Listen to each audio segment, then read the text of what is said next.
Al-Quran. Kita seringkali mendapati Allah menutup ayat-ayat itu dengan Asmaul Husna. Bismillah, Assalamualaikum warahmatullahi wabarakatuh. Alhamdulillah wassalatu wassalamu ala rasulillah wa ala alihi washabihi wa man walah. Pemirsa Asia TV dimanapun Anda berada, Alhamdulillah puji dan syukur kita pada Allah Subhanahu wa Ta'ala karena atas limpahan nikmat karunia taufik dan juga hidayah kita kembali bisa berkumpul di stasiun televisi kesayangan kita Asia TV, saluran dakwah keluarga Islami, untuk mengikuti serial kajian kitab. Dan seperti biasa, setiap pekannya kita akan mengikuti sajian serial kajian kitab setiap pekannya. Dan tak lupa, semoga salawat dan salam senantiasa tercurah untuk suasana kita, makhluk termulia yang pernah hidup di atas dunia, baginda Rasulullah Sallallahu Alaihi Wasallam, baginda Rasulullah Muhammad Sallallahu Alaihi Wasallam, dan semoga salawat itu senantiasa tersambung untuk istri-istri beliau, keluarga-keluarga beliau, sahabat-sahabat beliau, dan juga orang-orang yang teguh memegang dan menjalankan sunnah beliau sampai hari kiamat kelak.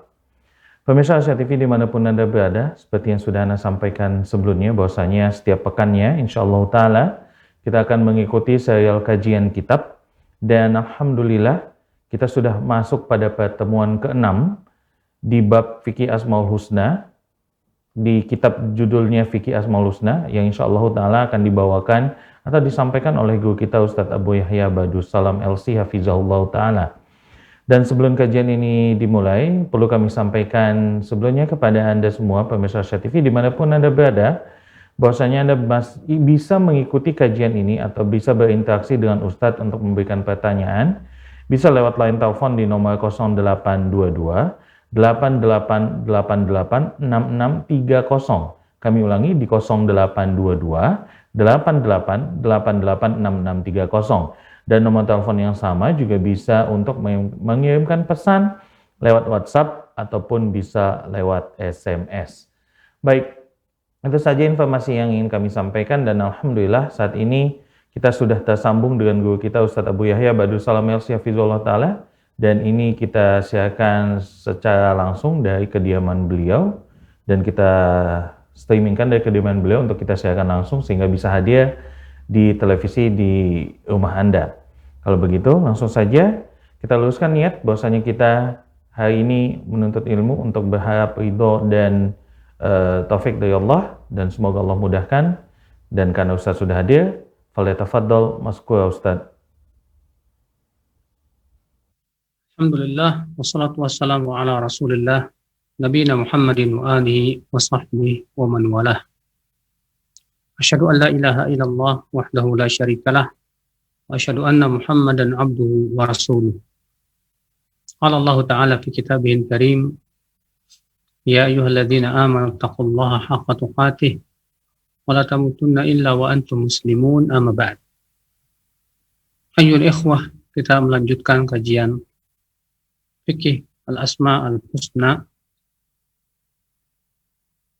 Beliau Syekh Abdul Razak bin Abdul Muhsin Al-Badr hafizahullah berkata, "Wa man ta'ammala fi siryani athari al-asma'i was-sifat fil amri wal 'alam hadahu ila al-imani bi kamali Rabb subhanahu fi asma'ihi al-husna wa sifatihi al-ulya wa af'alihi al-hamidati."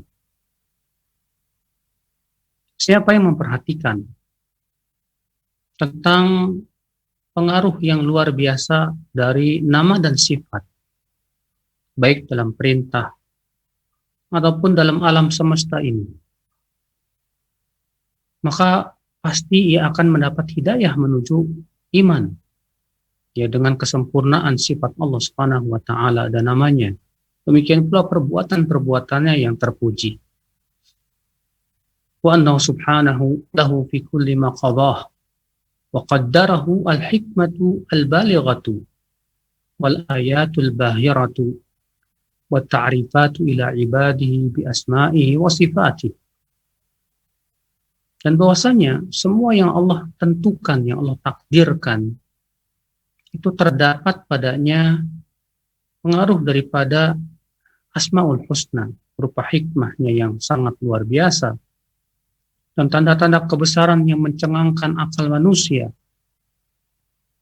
di mana Allah Subhanahu wa taala ya di dalam ketentuannya, perintahnya, syariatnya, demikian pula penciptaan dan perbuatannya, Allah ingin memperkenalkan dirinya ya kepada hamba-hambanya dengan nama dan sifat-sifatnya itu. Wastida'u mahabbatihim lah ya wa dzikruhum lah.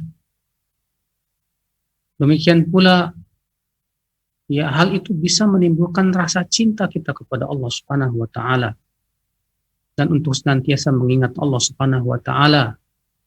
Wa syukrihim lah, demikian pula bersyukur ya kepada Allah Subhanahu wa taala dan beribadah kepada Allah Subhanahu wa taala dengan nama-nama Allah yang husna. Nah, subhanallah ya akhi.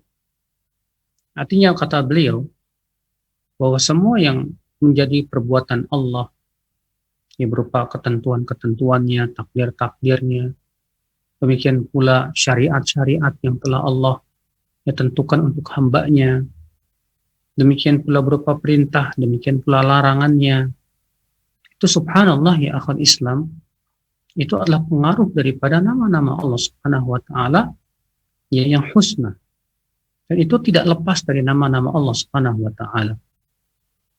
Ya Allah menciptakan adanya yang kaya, yang miskin. Kenapa? Karena itu ada hikmah-hikmah yang Allah inginkan.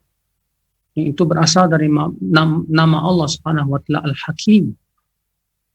Ya Allah menciptakan ada yang ganteng, ada yang jelek wajahnya, ada yang tinggi, ada yang pendek.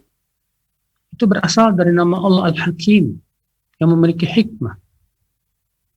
Yang tentunya hikmah Allah tidak lepas dari apa? Nama Allah Al-Alim, ya, yang maha berilmu. Dan tentunya juga berhubungan dengan nama Allah yang lainnya yaitu Al-Qadir, yang memiliki kudrah kekuasaan. Nah, saudaraku sekalian, ya azani Allah wa iyyakum. Kullu ismin lahu ta'abbudun mukhtasun bih. Maka setiap nama Allah Subhanahu wa taala memiliki ibadah yang khusus. Artinya mengeluarkan ibadah yang khusus. Setiap nama-nama kalau kita gali, setiap nama Allah itu menimbulkan ibadah yang berbeda-beda, yang khusus. Ilman wa ma'rifatan wa halan, baik dari sisi ilmu ataupun pengetahuan ataupun keadaan. Wala yatahaqqaqu syai'un min hadha illa bimithli hadha an-nadhari wat-tadabbur an-nafi'i fi kulli ismin wa ma yaqtadhi. Dan itu tidak mungkin, kata beliau, terrealisasi kecuali dengan kita terus mentadaburi, mendalami ya setiap nama-nama Allah Subhanahu wa taala dan demikian pula konsekuensi dari setiap nama Allah Subhanahu wa taala. Wa akmalun nasi ubudiyatan al-muta'abbidu bi jami'il asma'i was sifat allati yattali'u 'alaiha al-bashar. Dan manusia yang paling sempurna ibadahnya siapa? Kata beliau, yaitu orang yang beribadah dengan seluruh nama-nama dan sifat Allah Subhanahu wa taala yang diketahui oleh ya manusia. Maka ya akhi, ya, sebagaimana pernah kita sebutkan, kalau kita menggali satu nama Allah saja sudah menimbulkan ibadah yang luar biasa, menimbulkan sifat seorang manusia yang sempurna. Bagaimana kalau ternyata seluruh nama-nama Allah Subhanahu wa taala? Ya, kalau misalnya kita beriman kepada nama Allah Al-Alim yang Maha Mengetahui, lalu kita amalkan konsekuensinya saja, ini luar biasa sekali. Konsekuensi daripada mengimani nama Allah Al-Alim contohnya apa? Ya kita berilmu. Ya kita berusaha untuk berilmu. Yang kedua apa? Ya, karena Allah Maha Tahu, berarti menyebabkan kita waspada dan hati-hati. Karena Allah tahu apa yang kita lakukan di mana saja. Ya, sehingga pada waktu itu ya akhi, ya kita menjadi hamba yang senantiasa muraqabah. Karena kita yakin bahwa Allah itu Al-Alim, Maha Tahu, berarti akal Islam ya menimbulkan ibadah apalagi kekhusyuan, ketunduk. Kenapa demikian? Karena Allah tahu apa yang kita lakukan. Ya. Subhanallah. Belum lagi nama Allah yang lain Ar-Rahman, nama Allah yang lain Al-Kabir, nama Allah yang lain. Subhanallah ya akhi, setiap nama-nama itu mempunyai ubudiyah yang luar biasa. Kata beliau, fala tahjubuhu ibadatu ismin an ubudiyat ismin akhar. Maka ubudiyah yang ditimbulkan suatu nama tidak menghalangi ubudiyah nama yang lain. Ya. Artinya begini, setiap nama pasti menimbulkan ubudiyah, ibadah. Kalau ada orang misalnya punya keyakinan bahwasanya Allah Ghafur, Maha Pengampun, dan bagaimana pengampunnya Allah luar biasa sekali. Allah sangat mengampuni hamba-hamba. Maka ketika kita mengimani nama Ghafur ini dan menimbulkan ya apa itu? Menimbulkan ibadah. Ibadah apa itu? Yaitu ibadah kita senantiasa minta ampun kepada Allah Subhanahu wa taala. Jangan sampai kemudian kita tertipu. Tertipu dengan Maha Pengampunnya Allah Subhanahu wa taala, lantas kita kemudian menunda-nunda taubat dengan alasan Allah Maha Pengampun. Jangan sampai kita tertipu ya dengan Maha Pengampunnya Allah Subhanahu wa taala, akhirnya kita menganggap remeh maksiat kepada Allah Subhanahu wa taala. Berarti ya nama apa ubudiyah yang ditimbulkan oleh nama Al-Ghafur jangan sampai menghalangi ubudiyah dari sifat Allah yang lain, yaitu syadidul iqab, yang keras siksanya. Ya, betul Allah Maha Pengampun, tapi ingat Allah juga Maha keras siksanya.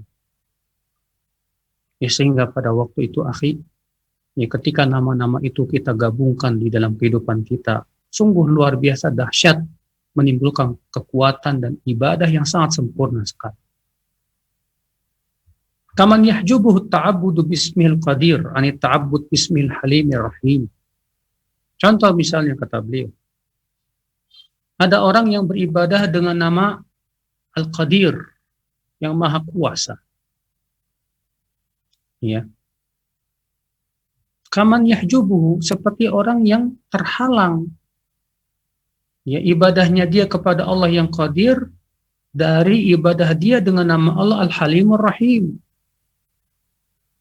Al-Halim artinya yang maha pemaaf, yang maha lembut, Ar-Rahim yang maha penyayang. Nah, ketika misalnya ada orang yang punya keyakinan bahwasanya Allah Subhanahu wa taala itu Qadir, kuasa untuk mengadab dia, akhirnya ya terlalu berlebihan.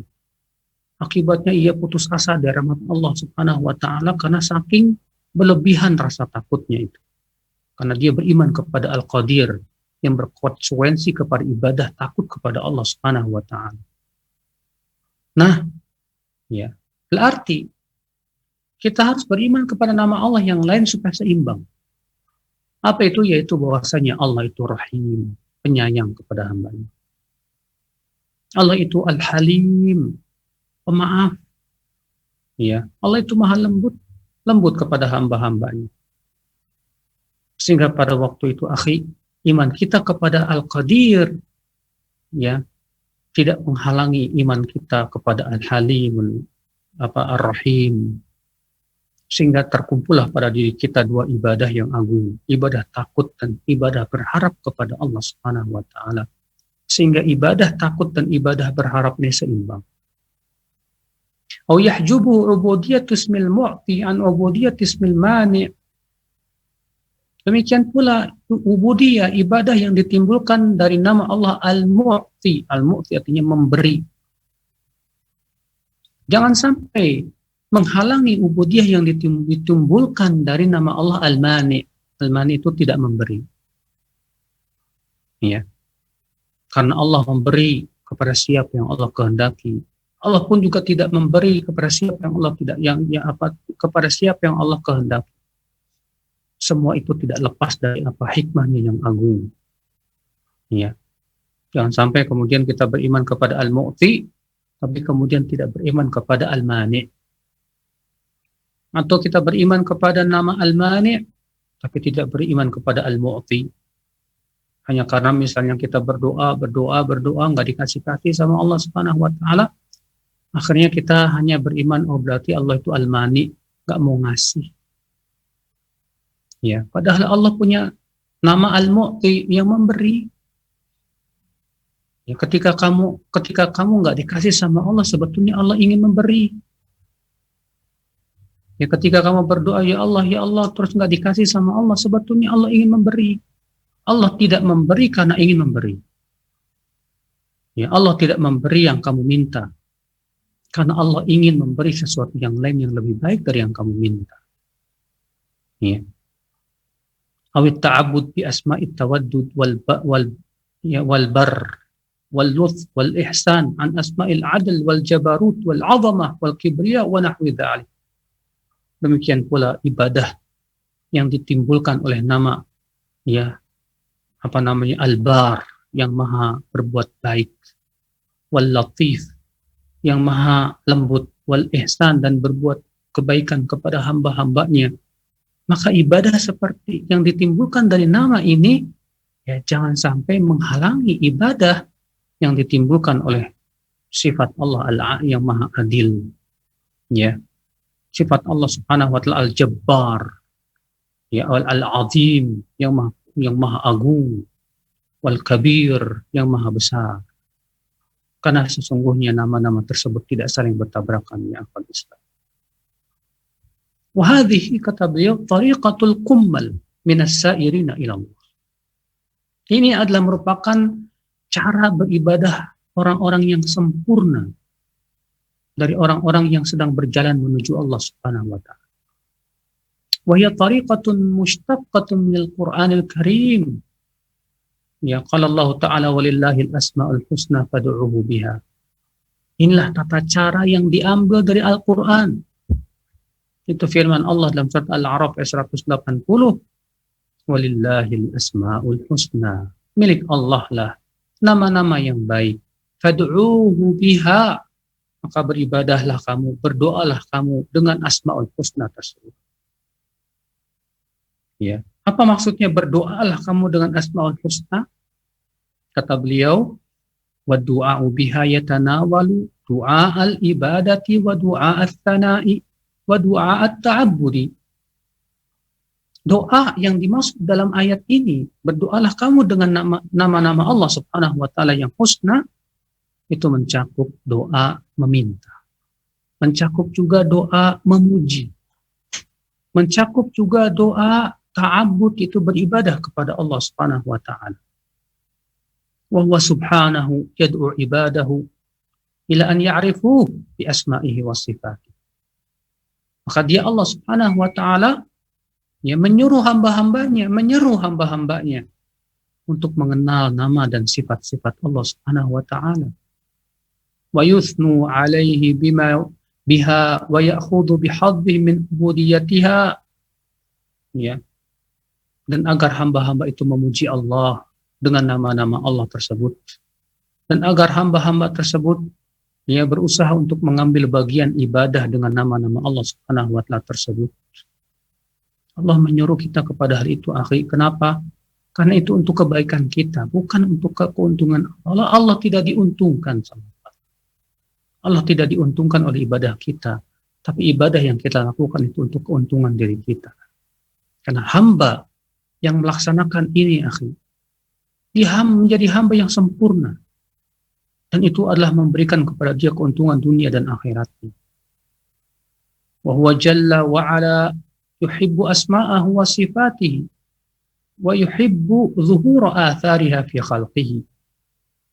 Maka Allah Subhanahu wa Ta'ala mencintai nama dan sifat-sifatnya. Dan Allah juga cinta apabila nama-nama dan sifat Allah itu tampak pada hamba-hambanya. Fa inna dzalika min lawazimi kamalihi, karena itu adalah konsekuensi dari kesempurnaan Allah Subhanahu wa taala. Wa fataha subhanahu li ibadihi abwaba ma'rifatihi wa tabassur bi asma'ihi wa sifatihi. Dan Allah pun membuka untuk hamba-hambanya pintu untuk mengenal dan mendalami nama dan sifat-sifat Allah Subhanahu wa taala. Allah sudah bukakan pintunya itu semuanya. Allah berikan kepada kita berbagai macam ma'rifah, ya, pengetahuan. Tada'a ibadahu fil Quran ila ma'rifatihi min tariqain. Maka Allah menyeru hamba-hambanya dalam Al-Quran untuk mengenal Allah dari dua cara. Ahaduhuma, yang pertama, cara yang pertama, an-nadhar fi maf'ulati fa innaha adallu syai'in ala asma'ihi wa sifat. Itu melihat perbuatan-perbuatan Allah. Karena itu sangat menunjukkan kepada nama dan sifat Allah, karena perbuatan Allah tidak lepas dari nama dan sifat Allah. Ya. Apapun yang Allah lakukan, kepada hambanya, kepada makhluknya, ya, atau kepada yang lainnya, maka sesungguhnya itu tidak lepas dari nama dan sifat Allah Subhanahu wa ta'ala. Wasani at-tafakkur fi ayatihi wa tadabburiha.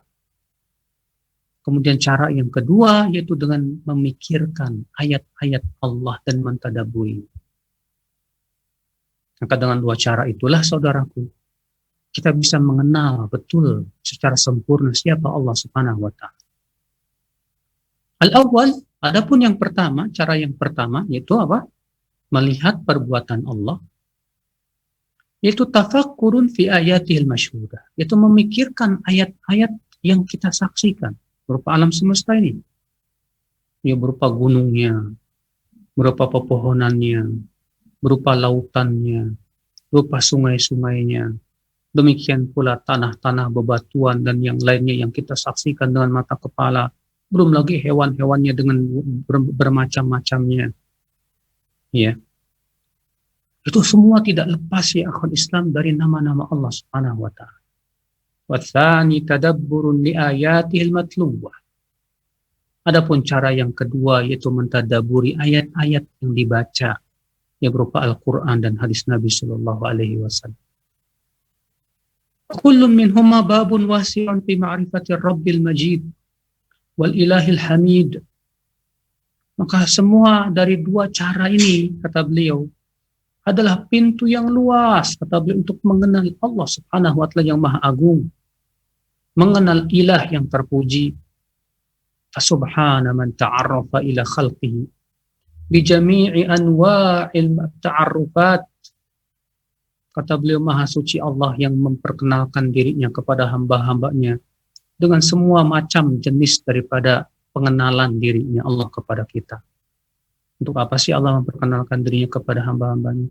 Supaya hambanya mau mencintai Allah. Kenapa sih? Ya, Allah menyuruh hambanya mencintai dirinya, karena itu untuk keuntungan si hamba. Karena cinta kepada Allah itu adalah cinta yang menimbulkan kebahagiaan, cinta yang menimbulkan berbagai macam kekuatan. Sedangkan cinta kepada dunia, ya, sama sekali tidak akan memberikan kebahagiaan dan kekuatan, saudara. Kenapa sih Allah menyuruh kita untuk mengenal Allah? Supaya kita takut kepada Allah. Kenapa kita disuruh takut kepada Allah? Karena dengan takut kepada Allah, kita tidak berani untuk melakukan keburukan, tidak berani untuk menzalimi manusia, tidak berani akal Islam melakukan perbuatan-perbuatan maksiat yang itu bisa merusak alam semesta. Itu semua kebaikan untuk hamba, ya akal Islam. Wadallahum alaihi bi anwa'id dalalat. Allah juga menunjukkan hamba-hambanya dengan berbagai macam bentuk penunjukan, ya, kepada nama dan sifat Allah Subhanahu wa ta'ala itu. Wa fatahalahum ilaihi jami'at turuqat. Dan Allah membuka untuk mereka semua jalan untuk mengenal Allah Subhanahu wa ta'ala. Allah buka selebar-lebarnya. Supaya apa? Supaya si hamba ini sampai kepada kesempurnaannya. thumma nasaba ilaihi siratal mustaqim. Kemudian Allah menegakkan kepadanya jalan yang lurus. Wa arrafahum bihi wa dallahum alaih. Dan Allah pun memperkenalkan kepada mereka tentang jalan yang lurus itu. Dan menunjukkan kepadanya, liyahlika man halaka an bayyinah wa yahya man hayya an bayyinah wa inna Allah la sami'un alim.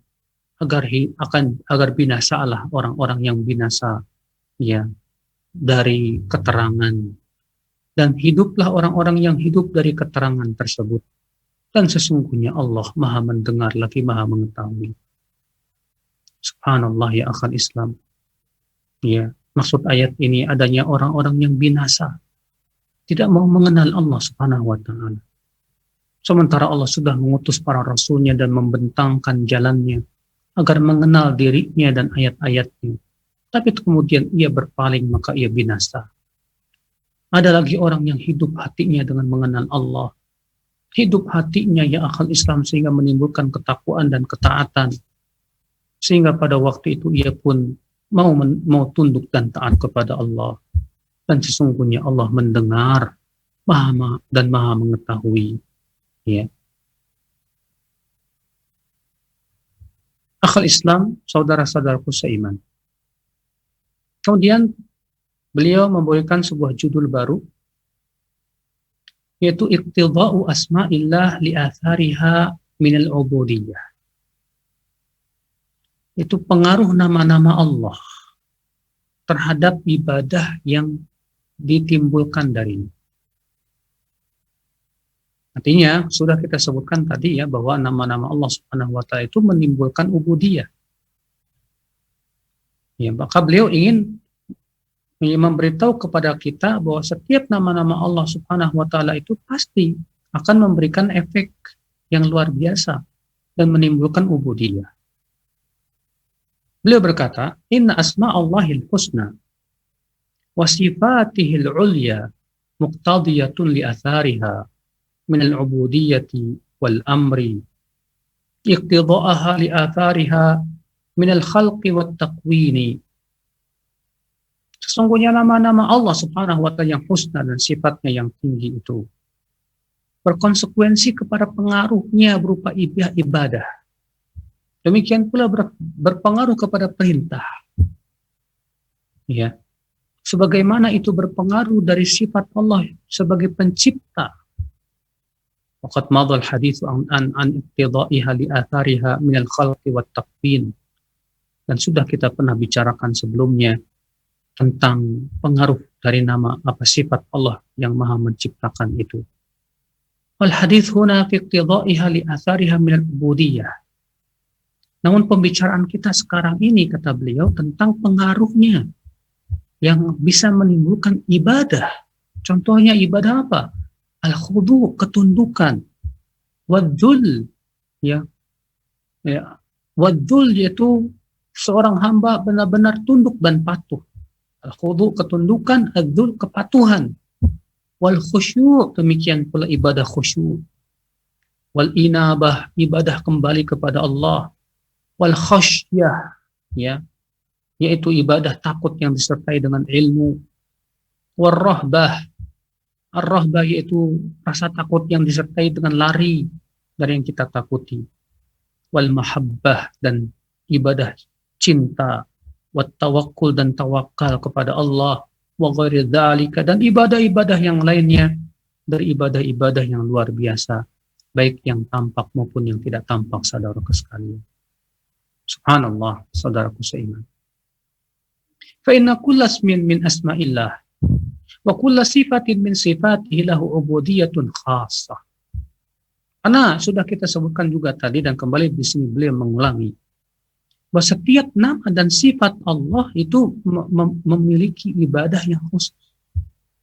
Hiya min muqtadayatiha wa min mujibatil ilmi biha wa tahaqquqi bi ma'rifatiha, yang itu merupakan konsekuensi daripada mengimani nama atau sifat Allah Subhanahu wa taala tersebut. Wa hadza muttaridun fi jami'i anwa'il ubudiyyah allati 'alal qalbi wal jawarih. Dan ini berlaku pada seluruh macam ibadah. baik ibadah hati maupun ibadah anggota badan. Wa bayanu dzalik. Penjelasannya begini kata beliau. Anal abda idza alima bi tafarrudir rabb. Contoh misalnya ketika si hamba berilmu bahwasanya Allah dia bersendirian bid-dhurri wan naf'i wal ata'i wal man'i wal khalqi wal rizqi wal ihya'i wal imatah. Seorang hamba misalnya dia sudah tahu berilmu bahwa Allah bersendirian dalam memberi mudarat, bersendirian dalam memberi manfaat, dalam memberi, tidak memberi, menciptakan, memberikan rezeki, menghidupkan, mematikan. Ya, dia punya keyakinan itu. Dia punya ilmu tentang itu. Fa inna dzalika yuthmiru lahu ubudiyyat tawakkul 'ala Allah. Maka pengetahuan dan ilmunya tersebut menimbulkan apa? Ibadah yang agung. Apa itu? Itu tawakal kepada Allah Subhanahu wa taala. Batinan. Ya, secara batinnya. Wala wazimat tawakkul wa thamarati dhahira. Ya. Di mana tawakal ini menimbulkan apa? Konsekuensi-konsekuensi dan buah-buah yang sangat terlihat. Ya, ketika dia tahu Allah yang memberikan manfaat dan mudarat, ya udah. Sehebat apapun manusia ingin memberikan mudarat kepada dia, kalau Allah tidak izinkan, mereka tidak akan bisa. Akhirnya apa? Tawakal kepada Allah, dia serahkan semuanya kepada Allah Subhanahu wa taala. Karena dia saja yang bisa memberikan manfaat dan mudarat. Ketika si hamba tawakal kepada Allah Subhanahu wa taala akan menimbulkan apa ya? Ya. Buah ketenangan di hatinya. Ya. Dia pun juga taslim menyerahkan dirinya kepada Allah Subhanahu wa taala. Sambil dia juga terus berusaha ya sesuai dengan perintah Allah Subhanahu wa taala. Wallahi akhi, ini luar biasa sekali. Ya. Hasil daripada apa? Dia mengenal Allah Subhanahu wa taala. Allah Ta'ala berfirman, وَتَوَكَّلْ عَلَى الْحَيِّ الَّذِي لَا يَمُوتُ وَسَبِّحْ بِحَمْدِهِ وَكَفَى بِهِ بِذُنُوبِ عِبَادِهِ خَبِيرًا. Tawakallah kamu kepada Allah Al-Hayy yang Maha Hidup, Alladzi la yamut yang tak akan pernah mati. Dan bertasbihlah dengan memujinya. Ketika Allah mengatakan tawakallah kepada siapa? Kepada Allah yang Maha Hidup. Karena kehidupan Allah sempurna, sedangkan kehidupan manusia tidak sempurna. Manusia hidup betul, tapi manusia ditimpa kematian. Sementara Allah tidak ditimpa kematian. Maka bertawakallah kepada Allah yang Maha Hidup. Karena Dia Maha Hidup berarti kehidupan yang menunjukkan kepada apa? Sifat-sifat yang sempurna lainnya. Ya, Dia Maha Tahu, Dia Maha Kuasa, Dia Maha, karena itu konsekuensi kehidupan saudaraku sekalian. Maka kita bertawakal kepada Allah yang Maha Hidup. Itu menunjukkan bahwa tawakal kepada mayat yang sudah meninggal hakikatnya adalah kelemahan, karena mayat tidak bisa melindungi siapapun, tidak bisa memberikan manfaat dan mudarat kepada siapapun. Ya. Atau kepada ya selain Allah Subhanahu wa taala yang kehidupannya itu adalah tidak sempurna. Buat apa kita tawakal kepada mereka semua? Sementara mereka ya, kehidupannya tidak sempurna, tidak bisa memberikan manfaat, tidak pula mudarat, tidak pula memberikan rezeki. Sementara yang memberikan manfaat, mudarat, rezeki semua hanya Allah Subhanahu wa taala. Kita tawakal kita hanya kepada Dia Allah yang Maha Hidup yang tak pernah mati selama-lamanya. Lalu Allah mengatakan wa kafa bihi bidzunubi ibadi khabira. Cukuplah Allah akan mengabarkan dosa-dosa hambanya. Allah yang akan mengabarkan tentang dosa-dosa hambanya pada hari kiamat. Karena Dia Allah yang Maha Tahu tentang semuanya. Allah telah mencatat segala sesuatunya. Ya subhanallah, akhal iman. Ya, ketika itulah timbul rasa takut kepada Allah untuk berbuat dosa ya. Wa qala ta'ala wa tawakkal 'alal azizir rahim. Alladzi yaraka hina taqum wa taqallubaka fis sajidin. Bertawakallah kamu kepada Allah yang aziz. Aziz itu artinya yang kuat, tak pernah kalah, yang perkasa. Ar-Rahim yang maha penyayang kepada hamba-hambanya. Alladzi yaraka hina taqum yang melihat engkau saat kamu berdiri di waktu malam wa taqallubaka fis sajidin, dan ya melihat engkau ketika engkau berada di tengah orang-orang yang sujud. Maka tawakallah kamu kepada Dia saja. Allah juga berfirman dalam surat Al-Muzammil ayat 9, Rabbul Masyriqi wal Maghribi, la ilaha illahu fattakhidhu wakila. Dialah Allah pemilik timur dan barat. Tidak ada ilah yang berhak disembah kecuali Dia, maka jadikanlah, ambillah Dia Allah sebagai wakil. Ya, artinya suruh kita tawakal kepada Allah saja. Naam. Subhanallah. Allah juga berfirman, wa tawakkal 'ala Allah wa kafa billahi wakila. Tawakallah hanya kepada Allah saja. Cukuplah Allah sebagai wakil untuk kamu. Nah, subhanallah, akhi, ini muncul dari mana? Dari keimanan kita kepada nama dan sifat Allah tadi.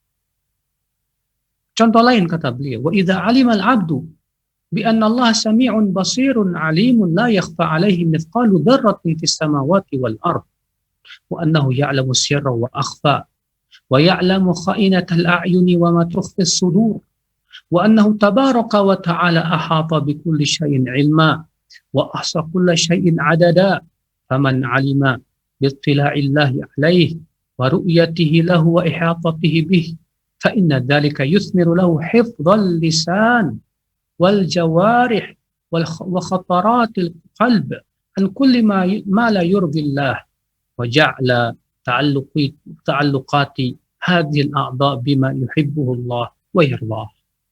Contoh kata beliau yang kedua, kalau kita beriman bahwa Allah Maha mendengar, Maha melihat, Maha mengetahui, tidak tersembunyi bagi Allah sebesar biji sawi pun di langit maupun di bumi, dan bahwasanya Allah mengetahui yang rahasia maupun yang tampak, yang tersembunyi.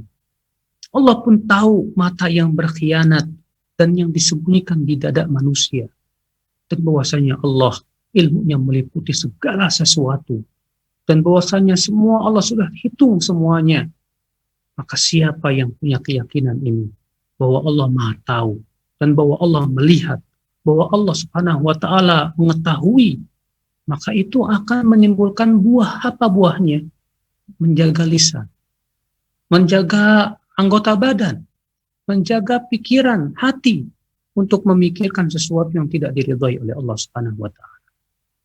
Sebab kalau kita mikirnya enggak, Allah Maha tahu, tidak Maha tahu.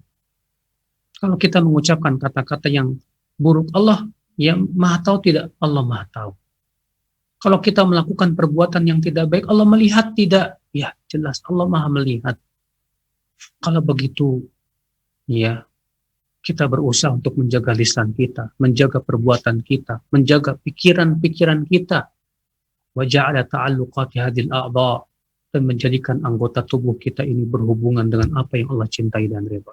Subhanallah. Luar biasa bukan, akhi? Pengaruh yang dahsyat dari mengimani nama dan sifat Allah. Iya, ini kalau betul-betul diyakini di hatinya, yang keyakinan tersebut menimbulkan amal. Kalau cuma ngapalin doang, ya sebatas mengatakan iya Allah Maha tahu, tapi tidak menimbulkan apa-apa.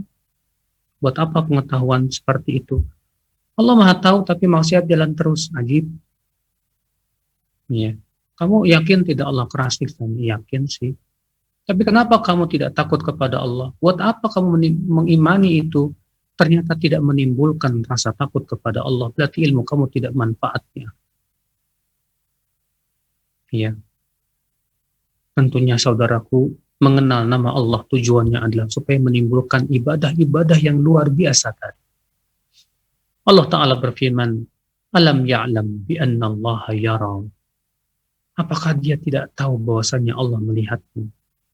Allah juga berfirman, wattaqullah innallaha sami'un alim. Bertakwalah kalian kepada Allah. Sesungguhnya Allah Maha mendengar lagi Maha mengetahui. Allah juga berfirman, i'malu ma syi'tum innahu bima ta'maluna basir.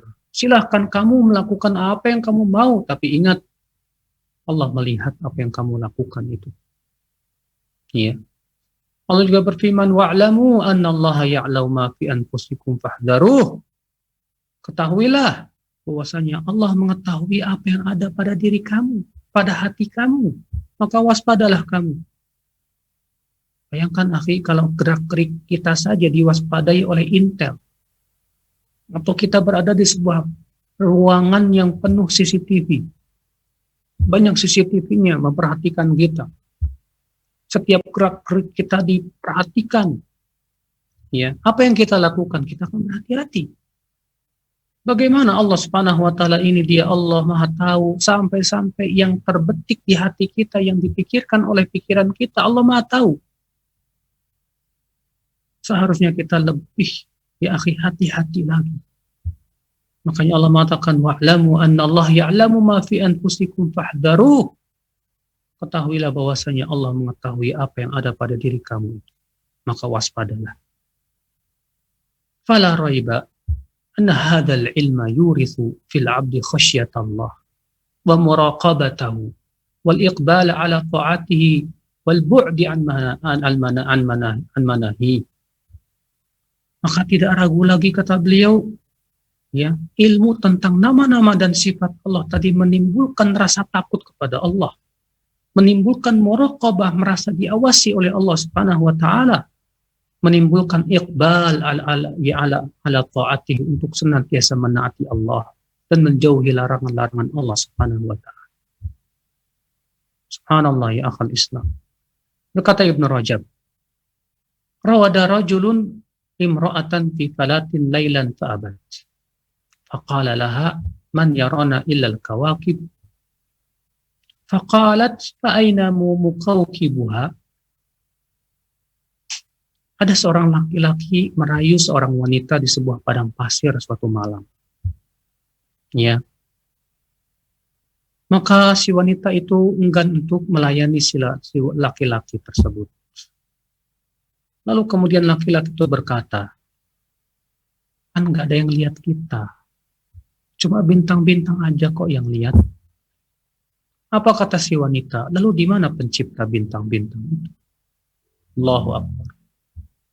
Artinya di mana Allah? Bukankah Dia yang melihat kita?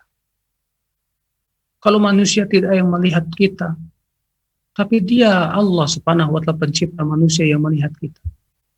Allahu Akbar. Ya akhi. Makanya, ya, orang yang beriman seperti ini, hatta ketika sendirian, terkadang ketika kita sendirian nggak ada yang lihat, kita berani berbuat maksiat kepada Allah. Tapi ketika kita yakin bahwa Allah melihat kita, hatta kita sendirian, yang kita pikirkan, lalu bagaimana Allah? Bukankah Allah melihat diri saya? Bukankah Allah memperhatikan gerak-gerik saya ketika saya sendirian? فَمَنَعَهَا هَذَا الْعِلْمُ اقْتِرَافَ هَذَا الذَّنْبِ وَالْوُقُوعُ فِي هَذِهِ الْخَطِيئَةِ. Sehingga pengetahuan dia terhadap nama Allah Subhanahu wa taala, ya, mencegah dia untuk melakukan dosa. Allahu Akbar. Subhanallah. Ikhwatul Islam, azani Allah wa iyyakum. Ya. Nah, ini di antara contoh pengaruh yang dahsyat daripada beriman kepada nama Allah dan sifatnya. Baik, saya kira cukup sampai di sini. Kita buka tanya jawab. Barangkali ada yang bertanya, silakan. Nah. Baik, jazakallah khairan, barakallahu fikum Ustaz. Alhamdulillah, tadi pemirsa Asia TV dimanapun Anda berada, Ustaz sudah memberikan pemaparan mengenai materi di pekan kali ini, di pertemuan kita ke-6, dan Alhamdulillah ini Ustaz sudah ada yang bertanya. Ini yang Anda bacakan terlebih dahulu, Ustaz. Assalamualaikum Ustaz, bagaimana hukum istri baru melahirkan dan ditinggal suami wafat? Apakah boleh keluar rumah mencari nafkah? Pertama, ada tidak yang menafkahi dirinya? Kalau ada yang menafkahi dirinya, itu berupa ayahnya yang masih hidup atau abangnya yang masih hidup, karena kewajiban, ya, para lelaki itu untuk menafkahinya. Seorang wanita tidak ada kewajiban sebetulnya mencari nafkah. Kalau suaminya meninggal, maka kewajiban menafkahinya berpindah lagi kepada ayahnya jika ia masih hidup. Kalau ayahnya sudah meninggal, maka berpindah kepada siapa? Ya, kepada abang-abangnya atau kepada pamannya yang masih hidup. Kalau abang-abangnya dan pamannya juga sudah meninggal, ya, maka berkewajibanlah para pemimpin kaum muslimin, ya, baik camatnya ataupun RT-nya, RW-nya, mereka yang punya kewajiban untuk mencarikan nafkah buat para wanita-wanita tersebut. Adapun kalau ternyata tidak ada sama sekali, artinya tidak ada yang mau memberikan nafkah kepada dia. Dimana kalau dia selalu di rumah aja, dari mana dia bisa makan?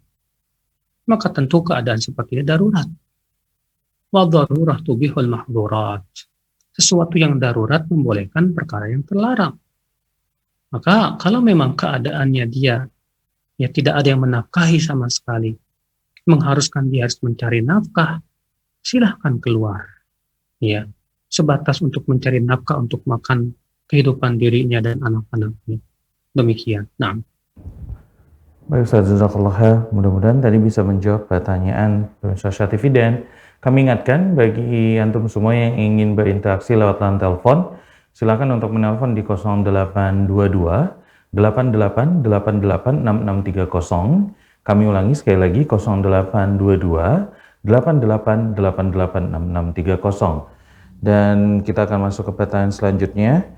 Ini atas nama Imam Abbani dari Sukabumi. Assalamualaikum warahmatullahi wabarakatuh.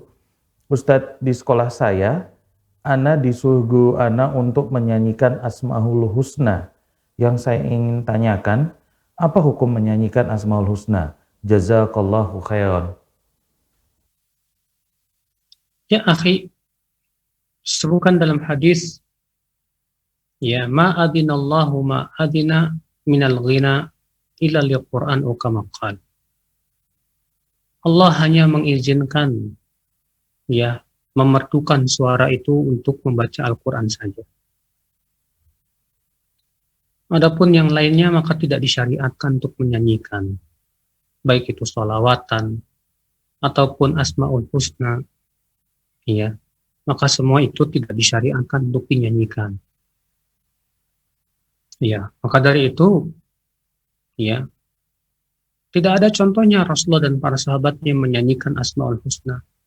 Tidak pula para sahabat, para tabi'in, para tabi'ut tabi'in, dan tidak pula para ulama setelahnya. Mereka menyanyikan Asmaul Husna. Yang ada adalah anjuran untuk menghafalkannya. Ya. Kalau misalnya tujuan menyanyikan itu untuk menghafalkan supaya memudahkan anak-anak menghafalkan nama-nama Allah Subhanahu wa taala saja. Tapi tidak menjadikan itu sebagai sebuah kebiasaan, hanya sebatas untuk yang memudahkan saja, silakan. Akan tetapi kemudian dijadikan itu sebagai sebuah kebiasaan, ya, dan dianggap itu sebagai sunnah Nabi Shallallahu Alaihi Wasallam menyanyikan Asmaul Husna, maka ini jadi bid'ah jadinya. Ya, Allahu a'lam. Nah.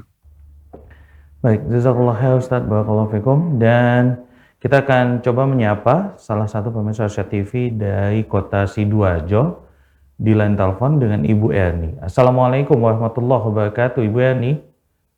Waalaikumsalam warahmatullahi wabarakatuh, Ustaz. Ya, baik Ibu Erni, silakan langsung bertanya kepada Ustaz, Ibu. Baik. Assalamualaikum, Ustaz. Waalaikumsalam warahmatullahi wabarakatuh. Mohon maaf, Ustaz, begini, saya beberapa 2 bulan yang lalu kehilangan suami karena COVID. Kemudian saya membaca hadis yang dikirim oleh teman bahwa tidak boleh menyimpan foto atau barang-barang almarhum. Dikhawatirkan untuk meratapi begitu. Saya merasa tidak meratapi, jadi foto itu memang ada di kamar, tapi ketika saya buka mata, saya berdoa untuk beliau, maafkan, semoga Allah memaafkannya dan menikahkan saya kembali ke surganya Allah kelak. Itu yang saya lakukan, Ustaz. Apakah saya termasuk meratapi ya, Ustaz? Karena memang posisi saat ini kan COVID itu sangat saya kehilangan suami saya, kakak ipar saya, sahabat saya. Afwan, Ustaz. Mohon penjelasannya. Iya. Allah Assalamualaikum warahmatullahi wabarakatuh. Waalaikumsalam warahmatullahi wabarakatuh. Assalamualaikum warahmatullahi wabarakatuh. Pertama, Ibu, bahwa kematian sudah Allah takdirkan. Kalaupun tidak ada pandemi COVID, Allah pasti takdir, kalau sudah Allah takdirkan meninggal, pasti meninggal walaupun bukan dengan COVID. Ya, jangan salahkan COVID-nya. Itu hanya sebatas sebab bahwasanya Allah mencabut nyawa hamba-hambanya. Jadi memang sudah takdirnya dan sudah ajalnya. Ya, segitu. Kalaupun misalnya tidak ada pandemi dan Allah sudah takdirkan memang ajalnya meninggal, dia akan meninggal walaupun dengan cara apapun, walaupun dengan COVID, bukan dengan COVID. Ini harus Ibu yakini betul di hati bahwa ajal semua sudah Allah tentukan. Sudah ditentukan oleh Allah. Yang kedua, Ibu, kalau Ibu mencintai suami, maka Ibu juga harus siap-siap untuk ditinggal oleh yang Ibu cintai. Malaikat Jibril pernah berkata kepada Rasulullah SAW, "Ya Muhammad, ahbib man syi'ta fa innaka mufariq." Hai Muhammad, cintai siapa yang kamu suka, silahkan. Sesungguhnya kamu kelak akan berpisah dengannya. Tidak mungkin kita akan terus bersamanya di dunia ini. Kalau dia tidak meninggal, kita dulu yang meninggal. Karena kematian itu sesuatu yang sudah Allah takdirkan. Kullu nafsin dha'iqatul maut. Setiap jiwa itu pasti sudah ditentukan. Pasti merasakan kematian, siapapun dia. Yang ketiga, Ibu, ya, menangis dan sedih tidak ada manfaatnya. Kata Syekhul Islam Taimiyah, Allah tidak pernah memerintahkan hambanya untuk bersedih. Dan bahwasanya bersedih pun juga tidak ada manfaatnya sama sekali. Walaupun Allah memaafkan akan sedihnya kita sedih ditinggal. Ibu sedih ditinggal sama suami, Allah Maha tahu dan itu lumrah, tapi jangan sampai terus menerus. Jangan sampai berlarut-larut, tidak ada manfaatnya Allah. Karena kesedihan yang berlarut-larut itu hanya akan menimbulkan penyakit, melemahkan hati. Ya. Tapi kewajiban kita serahkan semuanya kepada Allah Subhanahu wa taala. Kita berusaha untuk ridho dengan ketentuan Allah Subhanahu wa taala. Kemudian setelah itu tinggalkan segala sesuatu yang membuat kesedihan kita muncul kembali. Di antara yang membuat kesedihan muncul adanya foto tersebut. Setiap kali Ibu melihat fotonya ingat lagi, sedih lagi. Saya tidak meratap betul. Tapi masalahnya Ibu ketika menyimpan foto tersebut akhirnya muncul lagi kesedihan yang ada. Muncul lagi kesedihan yang ada. Sampai kapan akan terus seperti itu? Sudahlah, musnahkan aja semua foto tersebut. Ingat saja hanya kepada Allah Subhanahu wa taala. Tidak perlu lagi untuk menyimpan foto-foto yang hanya akan memperbaharui rasa sedih kita. Makanya para ulama dalam kitab-kitab fikih menyuruh untuk seorang wanita meninggalkan perkara-perkara yang yujaddidul huzn, yang bisa memperbaharui rasa sedihnya. Kalau seperti itu jadinya Ibu akan sedih terus. Nanti ketika lihat lagi sedih lagi akan sampai kapan seperti itu? Wallahi sedih itu tidak ada pahalanya sama sekali, nggak ada. Sedih juga tidak menimbulkan si mayat jadi bangkit lagi dari kuburnya, enggak juga. Sedih itu tidak mendatangkan keridhaan Allah juga enggak. Bahkan sedih itu kalau sampai berlebihan malah menimbulkan murka Allah Subhanahu wa taala. Jadi udah kita serahkan semua kepada Allah. Dia sudah dipanggil oleh Allah, doakan supaya Allah ampuni dosa-dosanya, Allah maafkan, Allah angkat derajatnya, Allah luaskan di kuburnya, doakan supaya ia dipelihara oleh Allah dari azab kuburnya, dilindungi dari azabnya. Setelah itu kita sibukkan memikirkan untuk diri kita sendiri menuju kematian. Pikirkan bagaimana ibadah kita kepada Allah mendekatkan diri. Ya mudah-mudahan misalnya ibu berkeinginan supaya bisa bertemu dengan suami, ya.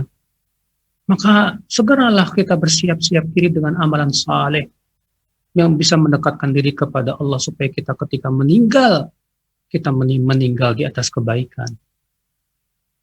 Ya, demikian Allah Ta'ala. Nah.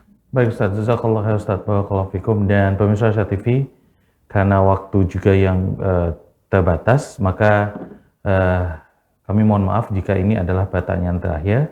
Dan nanti mungkin Ustadz akan menjawab sekaligus sebagai penutup. Ini ada penelpon dari Kepulauan Riau dengan Pak Ahmad. Assalamualaikum warahmatullahi wabarakatuh, Pak Ahmad. Assalamualaikum. Waalaikumsalam, Pak Ahmad. Apa kabar? Sehat, Pak Ahmad?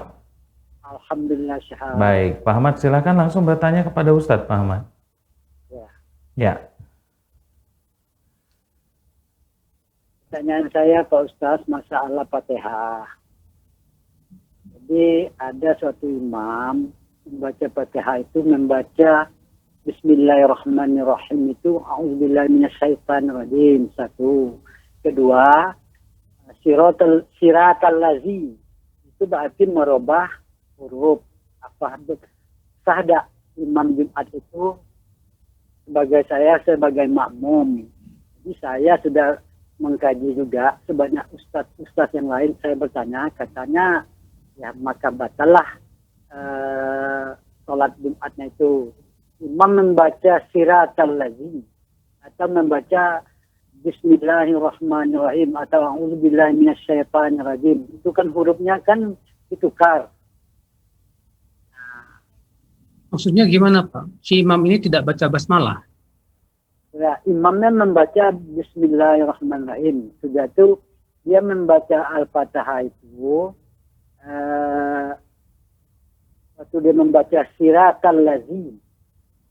Siratal gitu. Bukan siratal. Lazi. Bukan. Dia yang pertanyaan saya itu tadi siratal lazi. Sebenarnya kan siratal lazi, tapi dia membaca siratal lazi. Berarti berubah maknanya. Itu yang saya tanya kepada Ustaz. Itu saja Pak Ustaz. Assalamualaikum warahmatullahi wabarakatuh.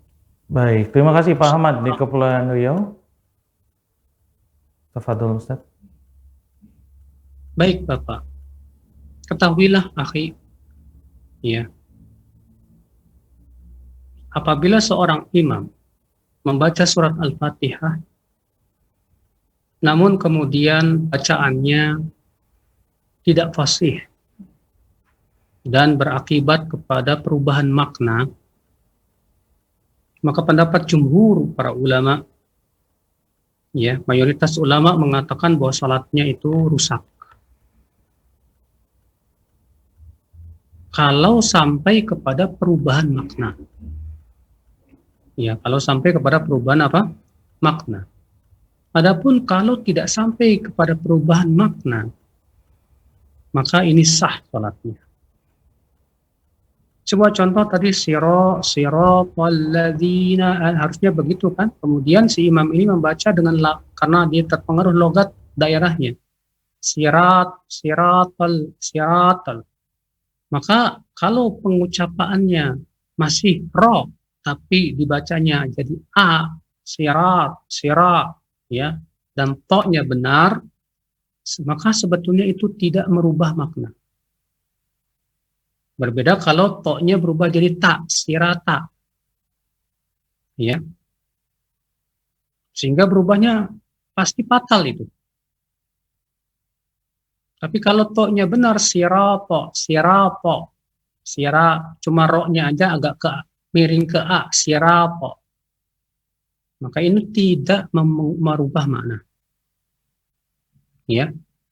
Maka dari itulah wajib masyarakat untuk memilih imam yang benar-benar fasih, yang paham tajwid, paham makharijul huruf, jangan sembarangan. Karena di masyarakat kita ini, ya, yang namanya khotib Jumat maunya beda-beda terus. Akhirnya semua orang disuruh jadi khatib. Ya, dia juga yang jadi imam. Akhirnya ya ada yang khatib Jumat baca Qur'annya juga ancur-ancuran. Ini sebuah fenomena yang sangat mengerikan akhir di zaman sekarang di negeri kita ini.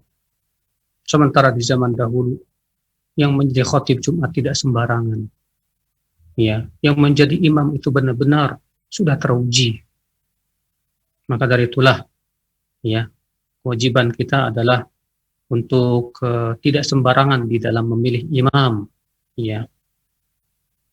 Demikian, saya kira cukup. Semoga yang saya sampaikan bermanfaat. Semoga kita termasuk orang-orang yang senantiasa menjalankan perintah-perintah Allah dan menjauhi larangannya. Amin. Dan berusaha terus mengenal Allah melalui nama-nama dan sifatnya. Wabillahi taufiq, subhanakallah bihamdik. Asyhadu an la ilaha illa anta astaghfiruka wa atubu ilaik. Wassalamualaikum warahmatullahi wabarakatuh. Waalaikumsalam warahmatullahi wabarakatuh. Jazakallah khairan, barakallahu fikum Ustaz atas faedah dan juga materi yang disampaikan kepada kami semua, dan semoga apa yang disampaikan Ustaz tadi bisa kita amalkan dalam kehidupan kita sehari-hari ke depannya. Dan pemirsa Arsyad TV, kami seluruh kerabat kerja yang bertugas, mohon maaf jika tidak semua pertanyaan yang dilayangkan kepada kami bisa kami sampaikan kepada Ustadz. Mudah-mudahan insyaallah ta'ala pertanyaan-pertanyaan tersebut bisa kami tanyakan kembali pada pertemuan selanjutnya. Kami seluruh kerabat kerja dan kru yang bertugas pamit undur diri. Kita tutup doa kafaratul majlis. Subhanakallahumma bihamdika asyhadu an la ilaha illa anta astaghfiruka wa atubu ilaik. Assalamualaikum warahmatullahi wabarakatuh.